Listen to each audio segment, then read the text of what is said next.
Hello and welcome.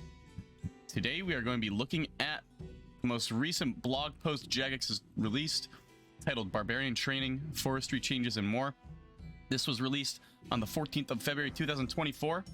At first, I didn't think there was much to go over, but I've decided now, after a couple of days, to actually look into it because I am curious to what they're deciding to do, what these tweaks and improvements, mostly to Barbarian Training. Forestry we'll look at and still talk about, but I'm more curious to what they're thinking about doing with Barbarian Training. So without further ado, real quick, thank you for clicking on this YouTube video. I appreciate you so much.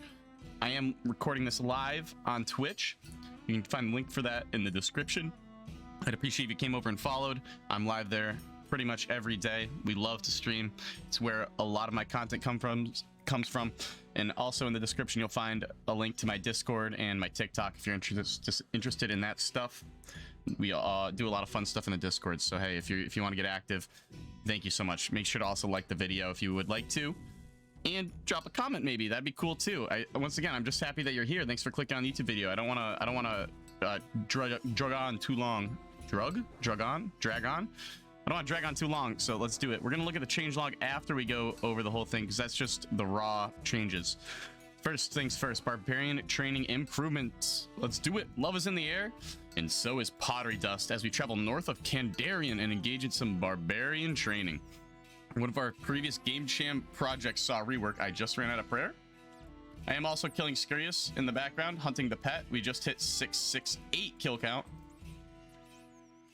It's a very easy AFK thing to do. I will try not to plank while we go over the patch notes, and I will try not to make too much a big deal of what I'm doing in the background.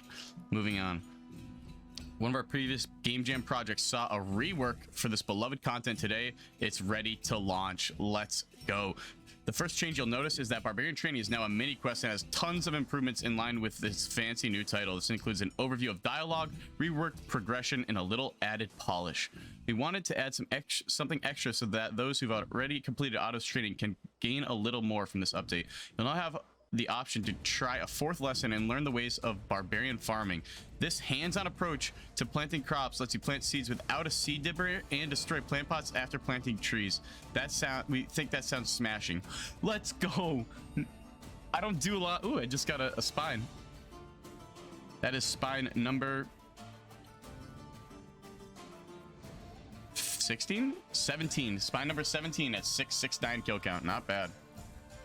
We have 31 more kills to go on our daily 50 KC grind goal. All right, that does sound really cool. I love that. No seed dibber, destroy planting. I got to do that. Players who have participated any previous sections will have those parts of the mini quest automatically completed. So if you're feeling adventurous this Valentine's Day, head north of Backstorian Falls and say hello to Otto. It'll make his week. Oh, so it is. They did release this on Valentine's Day, I guess. Cool. That I thought it was gonna be a little bit more than this, but this is still very interesting. They've tweaked how it works, and they've added a little something on top, which I will definitely be unlocking. I don't plant a lot of seeds, but I do destroy a lot of pots. Not a lot, but sometimes it might be useful. I still just want to do it, have it unlocked, just to have it unlocked.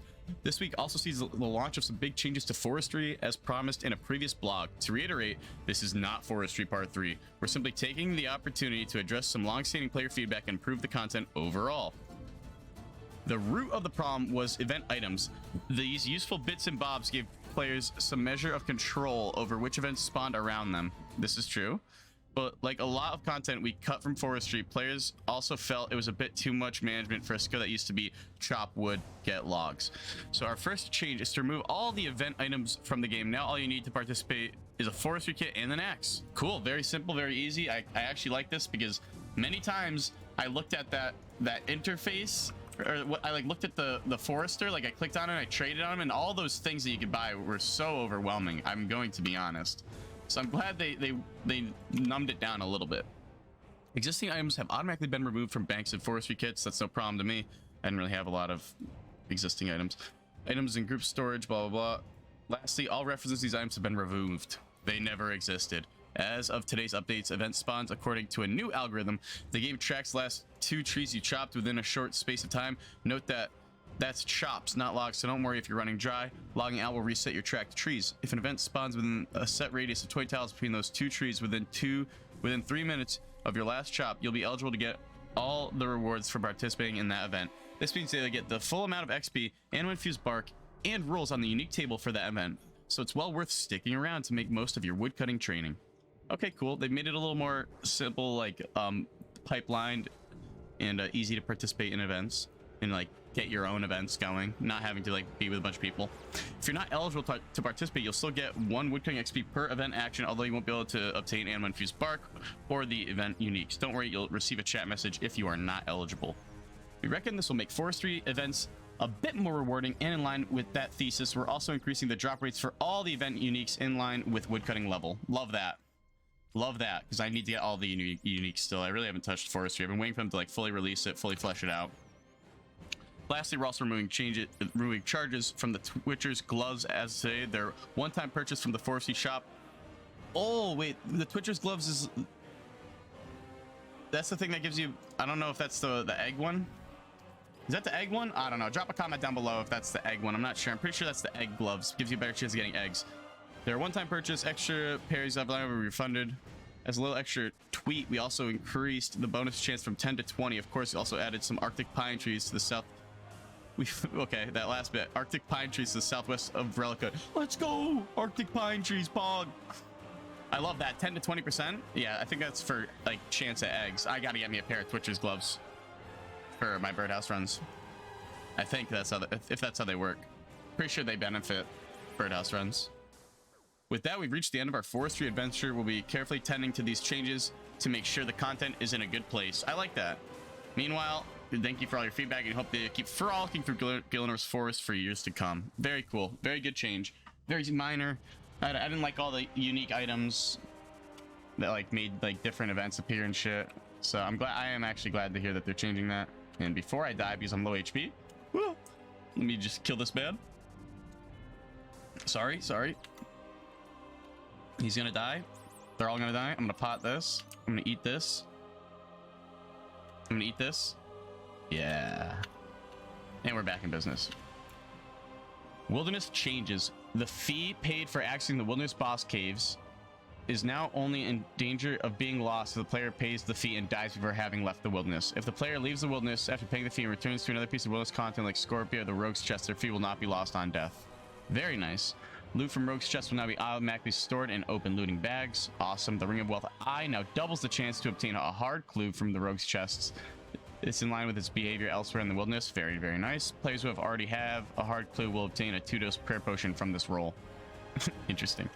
Other changes. Some client changes. Added a toggle. Official client added a toggle break the loot gain different levels. Permanently added the early options. Sandy's now set. Is now set to max when teleporting away from Whisper. That must be quite a relief. Teleblock spells no longer apply. This 10-second logout prevention affects the caster, only the target. Scavengers now drop extra planks. Awesome. That's awesome for Chambers of Zarek. Curious antique lamps now ask players to confirm their choice of skill if it seems unusual. Bouncing log near the coal trucks can now be used by more than one player at a time. Traders Stan and his colleagues will now clarify their ships can visit a wider range of destinations than those they've mentioned. Okay. The mysterious figures who's supposed to be observing the Champions Arena no longer faces away from it. Queen Ella Maria has ordered the planting of new greenery in Varrock Castle to stop people phasing through the walls. What? Okay, and then we get the PvP rotation. And awesome. Okay, so yeah, it was a small update. I am interested.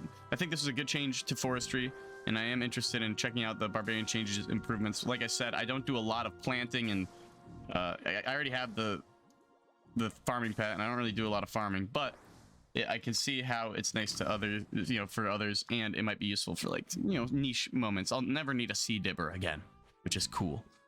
All right. So now here's the official change log.